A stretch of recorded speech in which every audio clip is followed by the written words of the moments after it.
Tanggalin mo, Gcash yan. Ayan mo sila, nalululun sila sa mga scatter. Ayan o. Ayan o. Ang labo ng camera ko. Wait lang. Ano ka na agad. O ayan o. Ayan, luminaw na.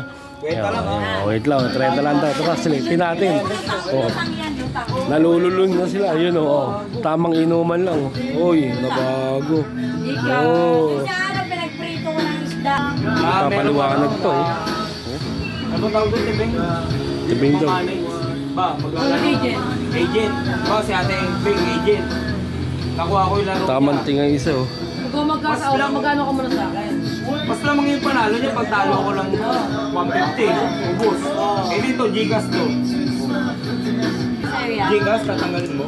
Yung sugal mo. Dati naman may Gcash ka pero walang sugal eh. Basta Gcash yun. Kaya nga. May Gcash ka, Tibing? Pero meron Kaya nga. May Gcash ka dati pero walang sugal. Away na to. Sa lahat ng Gcash, may Gcash. Mapupunta to sa Amerika, mapapanood sa Amerika to. Oh, ayan tayo na. Oh. Sino kaya unang magko-comment sa kanila sa Amerika? Oh. Pwede ka Oh, yan na. Away na. Oh, ayan oh.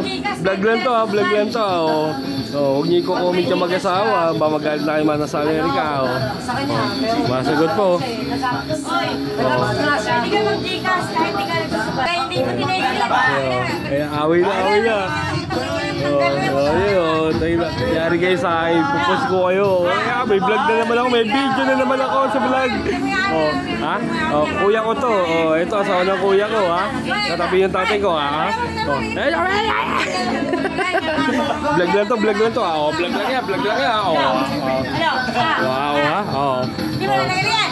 Lahat yan, loko lang, ha? Lahat yan, vlog lang yan, ha? Baka magalit kayo. Tayo na, ha? Gago. Diyan kayo magaling. Yan.